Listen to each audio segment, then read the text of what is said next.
ನಮಸ್ಕಾರ, ಸ್ವಾಗತ, ಸುಸ್ವಾಗತ. Good, happy and wonderful morning. ಈ ದಿನ ನಾನು ಒಂದು ತುಂಬ ಇಂಪಾರ್ಟೆಂಟ್ ಆದ ವಿಷಯನ ಹಂಚ್ಕೊಳ್ಳೋಕ್ಕೆ ಇಷ್ಟಪಡ್ತಾ ಇದ್ದೀನಿ.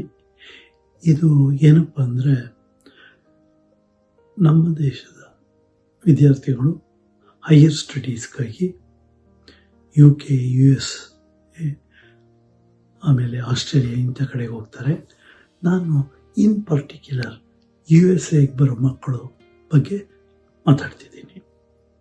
ನೋಡಿ, ಯಾವುದೇ ದೇಶದ ಫೈನಾನ್ಸ್ ಮಿನಿಸ್ಟರ್ ಆಗಲಿ, ಸೆಂಟ್ರಲ್ ಬ್ಯಾಂಕ್ ಗವರ್ನರ್ ಅಂದರೆ ನಮ್ಮಲ್ಲಿ RBI ಗವರ್ನರ್ ಆಗಲಿ, ಹಾಗೂ ಫೈನಾನ್ಸ್ ಸೆಕ್ರೆಟರಿ ಆಗಲಿ ಎಕನಾಮಿಕ್ಸ್ ಬ್ಯಾಕ್ಗ್ರೌಂಡ್ ಇರುತ್ತೆ.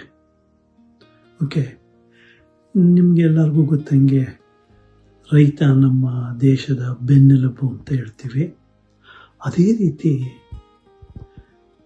RBI ಗವರ್ನರ್, ಫೈನಾನ್ಸ್ ಮಿನಿಸ್ಟರ್ ಹಾಗೂ ಫೈನಾನ್ಸ್ ಸೆಕ್ರೆಟರಿ ಸಹ ನಮ್ಮ ದೇಶದ ಆರ್ಥಿಕ ವ್ಯವಸ್ಥೆಗೆ ಬೆನ್ನೆಲುಬು ಅಂತ ನಾನು ಹೇಳೋಕ್ಕೆ ಇಷ್ಟಪಡ್ತೀನಿ. ಇದುವರೆಗೂ ನಮ್ಮಲ್ಲಿ ಆದು ಹೋದ majority, not all, majority finance minister ಆಗಲಿ, RBI ಗವರ್ನರೇ ಆಗಲಿ, ಅವರು ಎಜುಕೇಷನಲ್ ಬ್ಯಾಕ್ಗ್ರೌಂಡಲ್ಲಿ ಎಕನಾಮಿಕ್ಸ್ ಮೇಜರ್ ಆಗಿರುತ್ತೆ. ಸಾಮಾನ್ಯವಾಗಿ ಅವರೆಲ್ಲ ಭಾರತದಲ್ಲಿ ಕಲಿತ ಮೇಲೆ ಹೈಯರ್ ಸ್ಟಡೀಸ್ಗೆ UK ಅಥವಾ USA ಬಂದು ಇಲ್ಲಿ ಎಕನಾಮಿಕ್ಸ್ ಕಲ್ತಿರ್ತಾರೆ. ಇಲ್ಲಿ ಏನಪ್ಪ ಅಂದರೆ, level of education, international standard ತುಂಬ ಹೈ. ಇಲ್ಲಿ ಲೇಟೆಸ್ಟ್ ನಿಮಗೆ ಇನ್ಫಾರ್ಮೇಷನ್ ಸಿಗುತ್ತೆ, ಪ್ರಾಕ್ಟಿಕಲ್ ಎಕ್ಸ್ಪೀರಿಯನ್ಸ್ ಸಿಗುತ್ತೆ, ರಿಸರ್ಚ್ಗೆ ಆಪರ್ಚುನಿಟಿ ಇದೆ. ಇವರು ಕಲಿಯುವಾಗ ಎಲ್ಲ ಮಾಡೋದ್ರಿಂದ ಇವರು ಎಕನಾಮಿಕ್ಸ್, ಆರ್ಥಿಕ ವ್ಯವಸ್ಥೆ ಬಗ್ಗೆ ಪರಿಣಿತಿ ಹೊಂದಿರ್ತಾರೆ. ಓಕೆ, ಈಗ ನಾನು ಏನಪ್ಪ ಮಾತಾಡೋದು ಅಂದರೆ, ನಮ್ಮೆಲ್ಲರಿಗೂ ನಮ್ಮ ದೇಶದಲ್ಲಿ ಪೇರೆಂಟ್ಸ್ಗೆ ಮಕ್ಕಳು ಹೈಯರ್ ಸ್ಟಡೀಸು UK, USA ಮಾಡಬೇಕು ಅಂತ ಇಷ್ಟ. ಸೊ ದಟ್ ಅವ್ರಿಗೆ ಎಜುಕೇಷನ್ ಮುಗಿದ್ಮೇಲೆ ಒಳ್ಳೆ ಕೆಲಸ ಸಿಗುತ್ತೆ, ಅವ್ರು ಸೆಟ್ಲ್ ಆಗ್ತಾರೆ. ಸೊ ಅವರ ಜನರೇಷನ್ ಆ್ಯಂಡ್ ಎಬೋ ಸ್ವಲ್ಪ ಒಳ್ಳೆ ಇದರಲ್ಲಿರ್ತಾರೆ. ಸ್ಟ್ಯಾಂಡರ್ಡ್ ಆಫ್ ಲಿವಿಂಗ್ ಆಗಲಿ, ಯಾವುದೇ ಆಗಲಿ ಒಳ್ಳೆ ಚೆನ್ನಾಗಿರುತ್ತೆ ಅಂತ. ಈಗ ನಮ್ಮ ಭಾರತ ದೇಶದಿಂದ ಸಾಮಾನ್ಯವಾಗಿ 100 ಜನ ಅಮೇರಿಕಕ್ಕೆ ಬರ್ತಾರೆ ಅಂದರೆ, ಇದರಲ್ಲಿ 20% ಮಾತ್ರ ಆರ್ಥಿಕವಾಗಿ ಸಬಲೀಕೃತರಾಗಿರ್ತಾರೆ. ಅಂದರೆ they have good financial background. Okay, ಅವರ ತಂದೆ ತಾಯಿಗಳಿಗೆ ಈ ಮಕ್ಕಳಿಗೆ ಓದಿಸೋಕ್ಕೆ ಕೆಪಾಸಿಟಿ ಇರುತ್ತೆ. ಇವರು ಸಾಮಾನ್ಯವಾಗಿ ಮಿಡ್ಲ್ ಕ್ಲಾಸ್ ಅಲ್ಲ, upper middle class and above. ಇನ್ನೊಂದೇನು ಅಂದರೆ, ಇಲ್ಲಿ ಟ್ಯೂಷನ್ ಫೀಸ್ ಇದೆ. ಅದಲ್ಲದೆ ಇಲ್ಲಿ ಇವರು 1 ವರ್ಷನೋ 2 ವರ್ಷನೋ 3 ವರ್ಷನೋ ಉಳ್ಕೋತಾರಲ್ಲ, ಆ ಖರ್ಚು ವೆಚ್ಚ, ಮಾಸಿಕ ಖರ್ಚು ವೆಚ್ಚ, ವಸತಿ, ಊಟ, ಬಟ್ಟೆ, ಪುಸ್ತಕ, ಇದೆಲ್ಲದಕ್ಕೂ ಸಹ ಅವರ ತಂದೆ ತಾಯಿಗಳು ಫೈನಾನ್ಸ್ ಓದೋದಕ್ಕೆ ಕೆಪಾಸಿಟಿ ಇರುತ್ತೆ. They have good financial background, sound financial background. Okay, ಇವರು ಈ 20% ಮಕ್ಕಳು ಆರಾಮಾಗಿ ಓದ್ತಾರೆ, ಏನು ಟೆನ್ಷನ್ ಇರಲ್ಲ. ಕೋರ್ಸ್ ಕಂಪ್ಲೀಟ್ ಮಾಡಿಕೊಂಡು ಇಲ್ಲೇ ಕೆಲಸ ಸಿಕ್ಕರೆ ಇಲ್ಲೇ ಇದಾಗ್ತಾರೆ. ಸಾಮಾನ್ಯವಾಗಿ ಇಲ್ಲೇ ಕೆಲಸ ಸಿಗುತ್ತೆ, ಅವರು ಇಲ್ಲೇ ಸೆಟ್ಲ್ ಆಗ್ತಾರೆ. ಓಕೆ, ಕೆಲವರು ಇಲ್ಲ, ನಾನು ಭಾರತಕ್ಕೆ ವಾಪಸ್ ಬಂದು ನಮ್ಮದೇ ಆದ ಬಿಸ್ನೆಸ್ಸು, ಇಲ್ಲ ನಾನೇ ಸ್ವಂತವಾಗಿ ಏನಾದ್ರು ಮಾಡ್ತೀನಿ ಅಂತ ಕೂಡ ಬರೋರು ಇದ್ದಾರೆ. ನಾನು ಇವ್ರ ಬಗ್ಗೆ ಮಾತಾಡ್ತಾ ಇಲ್ಲ. ರಿಮೈನಿಂಗ್ 80%, ಈ 80% ಸ್ಟೂಡೆಂಟ್ಸ್ ಏನಪ್ಪ ಅಂದರೆ, ಇವ್ರ ಬ್ಯಾಕ್ಗ್ರೌಂಡು ಸಾಮಾನ್ಯವಾಗಿ ಇವರು ಮಿಡ್ಲ್ ಕ್ಲಾಸ್. ಓಕೆ, ಇವರ ತಂದೆ ತಾಯಿಗಾಗಲಿ, ಇವರಿಗೆ ಸಪೋರ್ಟ್ ಮಾಡೋ ಕೆಪಾಸಿಟಿ ಇರಲ್ಲ. ಆದ್ದರಿಂದ ಈ ಮಕ್ಕಳಿಗಾದರೂ ಹೈಯರ್ ಸ್ಟಡೀಸು ಮಾಡಬೇಕು, ಉನ್ನತ ವ್ಯಾಸಂಗ ಮಾಡಿದ್ರೆ ನನ್ನ ಲೈಫ್ ಸೆಟ್ಲ್ ಆಗುತ್ತೆ ಅಂತ ಅವ್ರಿಗೆ ಆಸೆ ಇರುತ್ತೆ.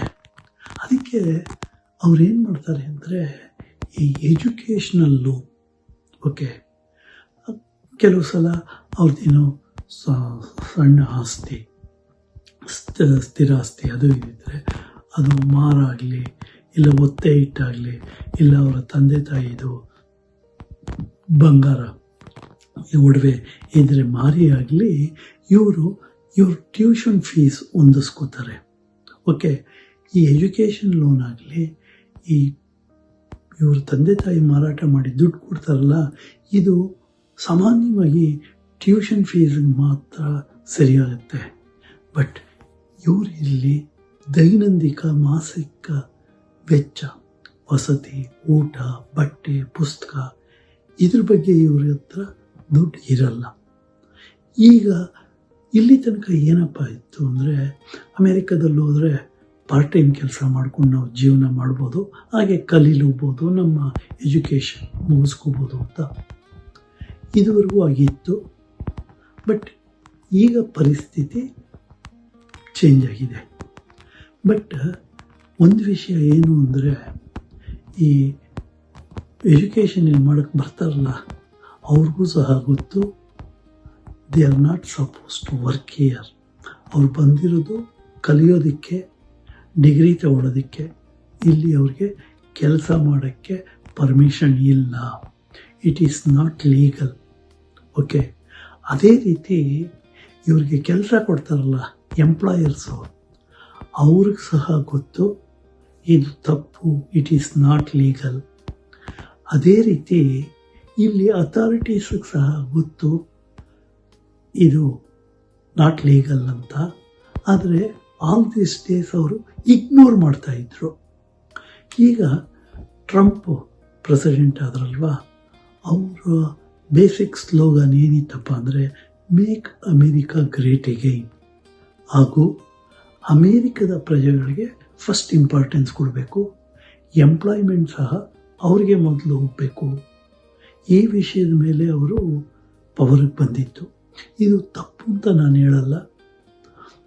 ಯಾಕೆಂದರೆ ಇನ್ನೊಂದು ಬ್ಯೂಟಿ ಏನು ಅಂದರೆ, Indian origin, I am not telling not Indians, Indian origin who have born brought up in USA, and ಯಾರಿಗೆಲ್ಲ ವೋಟಿಂಗ್ ಪವರ್ ಇದೆಯೋ ಅವರೆಲ್ಲ ಟ್ರಂಪ್ಗೆ ವೋಟ್ ಮಾಡಿದ್ರು. ಸೊ ಇವರು ಸಹ ಟ್ರಂಪ್ ಗೆಲ್ಲಲಿಕ್ಕೆ ಟು ಸಮ್ ಎಕ್ಸ್ಟೆಂಟ್ ಸಹಾಯ ಮಾಡಿದ್ದಾರೆ.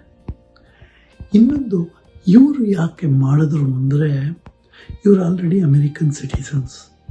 ಇವರಿಗೆ ಸಾಮಾನ್ಯವಾಗಿ ಎವ್ರಿ ಮಂತ್ ಒಂದು ಎಕ್ಸಾಂಪಲ್ $9,000 $10,000 $11,000 ಸಂಬಳ ಬರ್ತಾ ಇರುತ್ತೆ.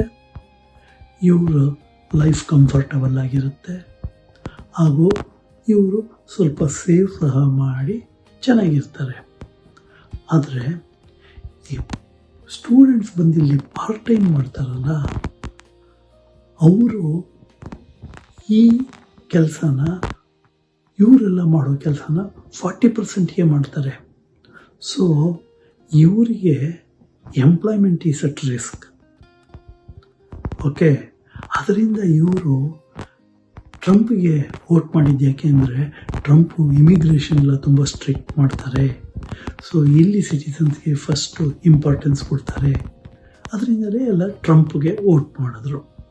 ಸರಿ, ಈಗ ಈ 40%ಗೆ ಕೆಲಸ ಮಾಡ್ತಾರಲ್ಲ, ಇವರೆಲ್ಲ ಸಾಮಾನ್ಯವಾಗಿ ಅದೇ ಇಲ್ಲಿ ಕಲಿಯೋಕ್ಕೆ ಬಂದಿರೋರು. ಈಗ ನಮ್ಮ ಈಗ ಎಕ್ಸಿಸ್ಟಿಂಗ್ ಅವರು ಕೆಲಸ ಮಾಡೋವಾಗ ಅವರಿಗೆ ಸ್ವಲ್ಪ ಭಯ ಇರುತ್ತೆ, ಅಯ್ಯೋ ಈ ರೀತಿ ಕಡಿಮೆ ಮಾಡೋದ್ರಿಂದ ನಮ್ಮ ಎಂಪ್ಲಾಯ್ಮೆಂಟ್ಗೆ ಏನಾದರೂ ತೊಂದರೆ ಆಗುತ್ತಾ ಅಂತ. ಓಕೆ, ಸರಿ. ಈಗ ಈ ಕಡಿಮೆ ಕೆಲಸಕ್ಕೆ ಮಾಡ್ತಾರಲ್ಲ ವಿದ್ಯಾರ್ಥಿಗಳು, ಪಾರ್ಟ್ ಟೈಮ್ ಕೆಲಸ ಮಾಡ್ತಾರೆ, ಅವರು ತುಂಬ ಹೈಲಿ ರಿಸ್ಕಿ ಪ್ಲೇಸಸಲ್ಲಿ ಕೆಲಸ ಮಾಡ್ತಾರೆ.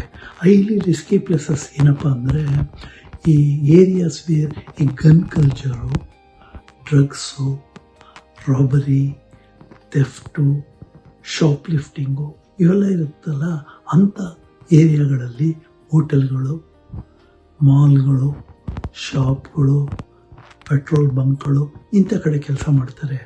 ಇದು ತುಂಬ ಹೈಲಿ ರಿಸ್ಕ್. ಇವ್ರಿಗೆ ಈವನ್ ಎಷ್ಟು ರಿಸ್ಕ್ ಅಂದರೆ ಇವ್ರ ಲೈಫೇ ರಿಸ್ಕಲ್ಲಿರುತ್ತೆ. ಓಕೆ, ನಿಮಗೆ ಇಲ್ಲಿ ಈ ರೀತಿ ಸುಮಾರು ಜನ ನಮ್ಮ ಇಂಡಿಯನ್ ಸ್ಟೂಡೆಂಟ್ಸು ಪ್ರಾಣ ಕಳ್ಕೊಂಡಿದ್ದಾರೆ. ಆದರೆ ಇದು ನಮ್ಮ ಮಾಧ್ಯಮದಲ್ಲಿ ಅಷ್ಟಾಗಿ ಬೆಳಕಿಗೆ ಬರಲ್ಲ. ಇಲ್ಲಿ ಮಾಧ್ಯಮಗಳು ಇವೆಲ್ಲ ಪ್ರಸಾರ ಮಾಡ್ತವೆ. ಓಕೆ, ಇವರು ಈ ಮಕ್ಕಳು ಪಾಪ ಎಷ್ಟು ರಿಸ್ಕ್ ತಗೊಂಡು ಮಾಡ್ತಾರಲ್ವ. ಸೊ ಇವ್ರಿಗೆ ಯಾವಾಗಲೂ ಈ ತೂಗು ಎತ್ತಿ ತಲೆ ಮೇಲೆ ಯಾವಾಗ ಏನಾಗ್ಬೋದು, ಅಥಾರಿಟೀಸ್ ಬಂದು ನಮ್ಮನ್ನೇನು ಹಿಡಿದು ಬಿಟ್ಟರೆ ನಾವು ವಾಪಸ್ ಹೋಗಬೇಕು. ಇವೆಲ್ಲ ಯಾಕಪ್ಪ ಅಂದರೆ ಇವರು ಪೊಸಿಷನ್ ಯಾವ ರೀತಿ ಅಂದರೆ ಇಲ್ಲಿ ಇದ್ದು ಎಜುಕೇಷನ್ನು ಕೆಲಸ ಮಾಡೋದು ಕಷ್ಟ. ಅದೇ ರೀತಿ ಭಾರತಕ್ಕೆ ಮಧ್ಯದಲ್ಲಿ ವಾಪಸ್ ಬರೋಕ್ಕಾಗಲ್ಲ. ಯಾಕೆ ಅಂದರೆ ಭಾರತಕ್ಕೆ ಮಧ್ಯದಲ್ಲಿ ವಾಪಸ್ ಬಂದರೆ ಎಜುಕೇಷನ್ ಲೋನ್ ಇರುತ್ತೆ, ಅದನ್ನ ಯಾವ ರೀತಿ ತೀರಿಸೋದು. ತಂದೆ ತಾಯಿಗಳು ಟು ಸಮ್ ಎಕ್ಸ್ಟೆಂಟ್ ಇವ್ರ ಮೇಲೆ ಡಿಪೆಂಡ್ ಆಗಿರ್ತಾರೆ. ನಮ್ಮ ಮಗ ಅಲ್ಲಿ ಓದಿ ಒಳ್ಳೆ ಹುದ್ದೆಗೆ ಹೋದರೆ ನಮಗೂ ಸ್ವಲ್ಪ ಫೈನಾನ್ಸ್ ಸಪೋರ್ಟ್ ಮಾಡ್ತಾರೆ ಅಂತ. ಸೊ ಪಾಪ ಈ ಮಕ್ಕಳುಗಳು ಎಷ್ಟು ಟೆನ್ಷನಲ್ಲಿರ್ತಾರೆ ಅಂತ ನೀವೇ ಯೋಚನೆ ಮಾಡಿ. ಆದ್ದರಿಂದ ನಾನು ಏನು ಹೇಳ್ತೇನೆ ಅಂದರೆ USA ಮೊದಲು ಇಫ್ ಪಾಸಿಬಲ್ ನಿಮ್ಮ ಟ್ಯೂಷನ್ ಫೀಸ್ ಅಲ್ಲದೆ ಇಲ್ಲಿ 2 ವರ್ಷನೋ 3 ವರ್ಷನೋ ಉಳ್ಕೋತಿರಲ್ಲ, ಅದಕ್ಕೆ ಸಹ ದುಡ್ಡನ್ನು ಹೊಂಚ್ಕೊಂಡು ಬಂದರೆ ಒಳ್ಳೆಯದು ಅಂತ ನನ್ನ ಅನಿಸಿಕೆ. ಆದರೆ ನಮ್ಮ ಮಧ್ಯಮ ವರ್ಗದವರಿಗೆ ಪಾಪ ತಂದೆ ತಾಯಿಗಳಿಗೆ ಆಸೆ, ಅದು ನನ್ನ ತಪ್ಪು ಅಂತ ಹೇಳಲ್ಲ. ಬಟ್ ಏನಪ್ಪ ಅಂದರೆ ಇನ್ನೊಂದು ಆಪ್ಷನ್ ಏನು ಅಂದರೆ USA ಅಲ್ಲದೆ UK, ಆಸ್ಟ್ರೇಲಿಯಾ ಇಲ್ಲಿ ಕಡಿಮೆ ವೆಚ್ಚ, ಅಲ್ಲಿ ಪಾರ್ಟ್ ಟೈಮ್ ಮಾಡೋ ಆಪರ್ಚುನಿಟಿ ಇದ್ದರೆ ಅಂಥ ದೇಶದಲ್ಲಿ ಹೋಗಿ ಸಹ ಕಲಿಬೋದು. ಆಮೇಲೆ ಸಾಮಾನ್ಯವಾಗಿ ಇಲ್ಲಿ ಅಮೇರಿಕಾದಲ್ಲಿ ಈ ಪ್ಯಾರಾಮೆಡಿಕಲ್ ಸ್ಟಾಫು, ಮೆಡಿಕಲ್ಲು, ಡಾಕ್ಟರ್ಸು, ಆಮೇಲೆ ಮೆಕ್ಯಾನಿಕಲ್ ಇಂಜಿನಿಯರ್ಸು ಇಂಥವ್ರಿಗೆಲ್ಲ ತುಂಬಾ ಆಪರ್ಚುನಿಟಿ ಇದೆ. ಬಟ್ ಇಲ್ಲಿ ಬರೋರು ಸಾಮಾನ್ಯವಾಗಿ ಸಾಫ್ಟ್ವೇರ್ ಅವರೇ ಜಾಸ್ತಿ ಇರ್ತಾರೆ ಕಲಿಯೋರು. ಓಕೆ, ಬಟ್ ಇನ್ನೊಂದೇನು ಬ್ಯೂಟಿ ಗೊತ್ತಾ ನಿಮಗೆ, ಇಲ್ಲಿ ನಮ್ಮ ಸಾಫ್ಟ್ವೇರ್ ಇಂಜಿನಿಯರ್ಸು ಏನು ಸಂಪಾದನೆ ಮಾಡ್ತಾರೋ ಅದಕ್ಕಿಂತ ಜಾಸ್ತಿ ಇಲ್ಲಿ ಪ್ಲಂಬರ್ಸು, ಲಾನ್ ಮೂವರ್ಸು, ಫೆನ್ಸ್ ಮಾಡೋರು, ಕಾರ್ಪೆಂಟರ್ಸು ಇವರು ಅದಕ್ಕಿಂತ ಜಾಸ್ತಿ ಸಂಪಾದನೆ ಮಾಡ್ತಾರೆ. ಹೌದು. ಸೊ ಯಾಕೆ ಈಗ ನೀವು ನಮ್ಮ ಭಾರತ ಇಂಡಿಯಾದಲ್ಲಿ ತಗೊಳ್ಳಿ, ಸ್ಪೆಷಲಿ ನಮ್ಮ ಬೆಂಗಳೂರು, ಚೆನ್ನೈ, ಹೈದರಾಬಾದ್ ಇಲ್ಲೆಲ್ಲ ಕಾರ್ಪೆಂಟ್ರು, ಪ್ಲಂಬರ್ಸು ಈ ವರ್ಕರ್ಸ್ ಸಿಗೋದೇ ಕಷ್ಟ. ಅವರು ಸಹ ಡೈಲಿ 1,000-1,500 ಮಿನಿಮಮ್ ಸಂಪಾದನೆ ಮಾಡ್ತಾಯಿದ್ದಾರೆ. ಓಕೆ, ಸೊ ಈ ವಿಷಯ ನನಗೆ ಯಾರೋ ಕೇಳಿದ್ರು, ಅದಕ್ಕಾಗಿ ನನಗೆ ತಿಳಿದ ಮಟ್ಟಿಗೆ ಹೇಳಿದ್ದೀನಿ. ಬಹುಶಃ ನಿಮಗೆ ಈ ವಿಡಿಯೋ ಇಷ್ಟ ಆಗಿದೆ ಅನ್ಕೊಳ್ತೀನಿ. ಇಷ್ಟ ಆದ ಪಕ್ಷದಲ್ಲಿ ದಯವಿಟ್ಟು ಲೈಕ್ ಮಾಡಿ, ಸಬ್ಸ್ಕ್ರೈಬ್ ಮಾಡಿ, ಹಾಗೂ ನಿಮ್ಮ ಬಂಧು ಬಳಗದವ್ರ ಜೊತೆ ಹಂಚ್ಕೊಳ್ಳಿ ಅಂತ ಹೇಳ್ತಾ ಈ ವಿಡಿಯೋನ ಮುಕ್ತಾಯ ಮಾಡ್ತೀನಿ. ಇನ್ನೊಂದು ವಿಡಿಯೋದಲ್ಲಿ ನಿಮ್ಮನ್ನು ಭೇಟಿಯಾಗೋಕ್ಕೆ ಇಷ್ಟಪಡ್ತೀನಿ. ನಮಸ್ಕಾರ.